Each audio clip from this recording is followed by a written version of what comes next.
8 तारीख बृहस्पतिवार का अवसर, षष्ठी तिथि विद्यमान है और ग्रह नक्षत्रों के दृष्टिकोण से ग्रहों का योगायोग देखिए महत्वपूर्ण परिवर्तन के दिन पॉजिटिव पूरी तरह से रहने के योग लेकर आया है। उस पॉजिटिविटी का उपयोग आप करके काम करोगे तो अच्छा रहेगा। नेगेटिव लोगों के साथ रहोगे तो नेगेटिव, पॉजिटिव लोगों के साथ रहोगे तो पॉजिटिव रिजल्ट प्राप्त करने के योग बनेंगे। इन दिनों ग्रहों का खेल आपका ऐसे ही चल रहा है क्योंकि शनि की 7.5 चल रही है, तो ऐसे में इसका उपाय करने की ज़रूरत है। बृहस्पति के निमित्त पीली चीज़ों का दान करने का प्रयास करें, थोड़ा सा हल्दी वाले जल से स्नान करने का प्रयास कीजिए, ये बहुत अनुकूलता रहेगी। शाम के समय थोड़ा सा कहीं ना कहीं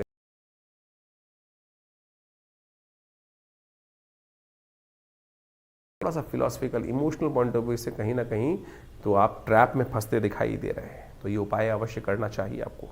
9 तारीख का दिन शुक्रवार का अवसर है, सप्तमी तिथि विद्यमान है और ये ग्रह नक्षत्रों के दृष्टिकोण से देखिए इन दिनों सूर्य ने आपकी राशि के दृष्टिकोण से देखिए शुक्र को, मंगल को, सबको अस्त कर रखा है, बुध को भी फंसा रखा है और ऐसे में ग्रह योग को लिए आपको खासतौर पर सूर्य को शक्ति देने की आवश्यकता है।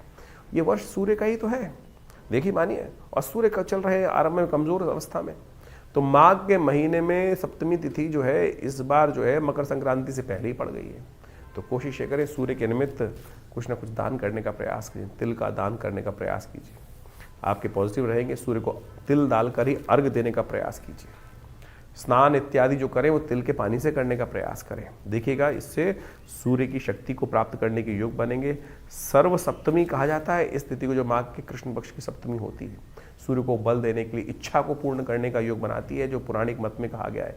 हिमाद्री इत्यादि ग्रंथों में इसका बड़ा उल्लेख लिखा है, तो आपको अवश्य इसका सहारा लेने का प्रयास करना चाहिए। ध्यान रखना इस दिन भद्रा है, नए कार्यों में हाथ मत डालें, अच्छा रहेगा आपके लिए। 10 तारीख का दिन शनिवार का अवसर है, अष्टमी तिथि विद्यमान है। आपकी राशि के दृष्टिकोण से धनयोग बनकर तैयार हो रहा है। जी हाँ, पॉजिटिव रिजल्ट देने वाला ग्रह आपके लिए पूरी तरह से दे रहा है रास्ता आपको, और जो आपको कह रहा है कि भक्ति भाव से लाभ प्राप्ति के योग बन सकते हैं। राहु इन दिनों आपको भक्ति से विमुख कर रहा है, शनि आपको 7.5 के कारण से इस वक्त भक्ति से, सरलता से दूर ले जा रहा है। सरलता गई तो आप मान के चलना कहीं ना कहीं दुर्भाग्य का उदय होगा। ग्रह धनयोग तभी देगा, जो भाग्य तभी जगाएगा, बृहस्पति की कृपा तभी प्राप्त होगी, गुरु की तभी प्राप्त होगी जब आप भक्ति की तरफ, सरलता की तरफ जाएंगे। तो इसलिए सरलता तब आती है कि जब व्यक्ति अपने आप को छोड़ देता है उस परमात्मा के बल पर कि अब तेरे सहारे, तू ही संभाल। छोड़ के तो देखो, कम से कम ये दिन तो कम से कम आने वाले 2-3 दिन ऐसे हैं वो अपने सहारे को आपसे हटने नहीं देगा।